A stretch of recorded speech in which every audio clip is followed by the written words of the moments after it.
Lusog Isip Kabataan Education, caring for adolescent mental health and preventing substance use.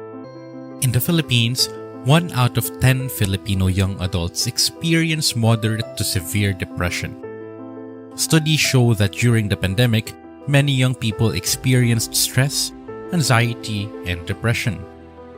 Research suggests that adolescents with substance use disorders have high rates of co-occurring mental illness. The situation now is very different, especially sa mga nararanasan ng mga kabataan natin.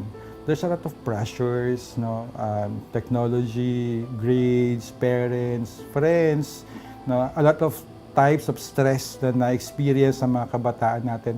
And sometimes, they don't know how to cope with it.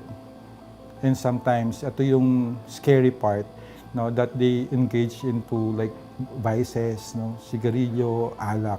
And the worst scenario is drugs. As a response, the Department of Health and the USAID developed Lusog Isip Kabataan Education. LIKE is a psychoeducation intervention program that aims to help the youth to learn and apply self-care techniques to improve their overall well-being and prevent substance use. LIKE aims for its participants to be able to explain the causes of stress and its effects on one's everyday life, identify healthy and unhealthy ways of coping, and understand the importance of effective coping to improve one's overall health and well-being, and apply strategies to avoid substance use and use healthier alternatives to maintain a healthy lifestyle. LIKE has 6 modules. Is stress bad? What can we do when we are stressed? What are the effects of cigarettes, alcohol, or drugs? How do we avoid using cigarettes, alcohol, or drugs? What should I do if I am forced to use cigarettes, alcohol, or drugs? How to become healthy? Each module includes an episode from Season 5 of Mind is Cool. Through the 6 25-minute episodes of this season, the viewers followed the mind-moving adventure of Mikey, Mario, Kyra, Simon, and Manong G, who guides them through a series of quests wherein they meet mental health allies and experts.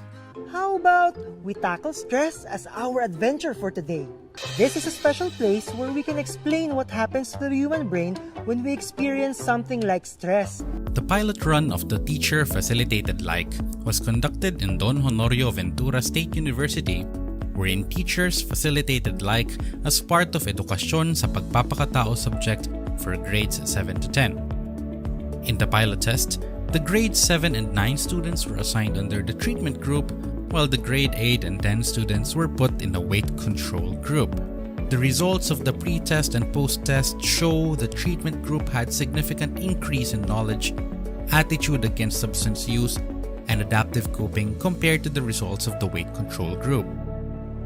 The results also show larger increase in scores in refusal self-efficacy from the treatment group compared to the weight control group.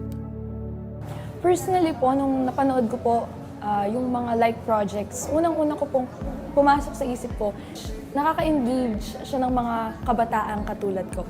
Particularly sa mga presentations, sa mga videos na isang kita mo pa lang or unang sulyap mo pa lang, mas nakaka-excite sa feeling, mas nakaka-encourage siyang panoorin dahil dun sa mga visuals, dun sa mga presentations na inihahanda, na hindi lang sila nagbibigay ng information, bagkus nire-relate sila in our everyday lives. Yung application, the web-based application, yung LIKE na ginagamit nila ngayon, that's very helpful I think that's very helpful talaga kasi anytime they can access it, anywhere they can access it. Mas naintindihan ng mga kabataan natin ngayon na hindi lang sila dapat maging physically healthy, kundi pati yung kanilang mental health. That's very important. And paano nila ma-maintain yung na maging mentally healthy, lalo na sa mga demands ng academics. The pilot of peer-facilitated LIKE was conducted in Ateneo de Manila University, where BS Psychology students facilitated LIKE as part of their NSTP and service learning. Hello, ako si J-Love, isa sa mga natulungan personally ng LIKE modules. Natulungan ako nito bilang isang peer facilitator pero isa ding youth na nangangailangan ng healing mula sa mental health problems. Yung like modules, ito yung nagbibigay sa atin ng platform to discuss mental health and substances and vices and other related topics about it. So when we discuss these things, we also empower not only ourselves but also our peers to give us a sense of community and a sense of dependency with each other. I think yung pinaka tinuturo talaga ng like is to be open about your issues, to be open about your problems to people that you care for and people that care for you, yung mga magulang natin, mga kaibigan na gustong tumulong sa atin. So yung pagiging bukas, pagiging mulat, at pagiging siguro mapagmahal sa sarili natin at sa iba. The results of the pre-test and post-test showed significant increase in knowledge, attitudes against substance use, refusal self-efficacy, and adaptive coping. It takes a village to raise a child, but it takes a nation to educate one. So yung pinaka-importanteng na ibigay sa akin ng like, yung message niya, is yung hindi ka nag-iisa.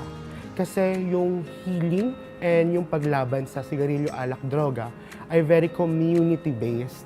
And tinuturuan tayo ng like doon sa mga lessons niya na maraming stakeholders na tutulong at handang tumulong at dapat tumulong para sa isang tao, bata man, matanda, youth man, na nangangailangan ng tulong against sigarilyo, alak, droga, and kailangan ng tulong sa kanyang mental health.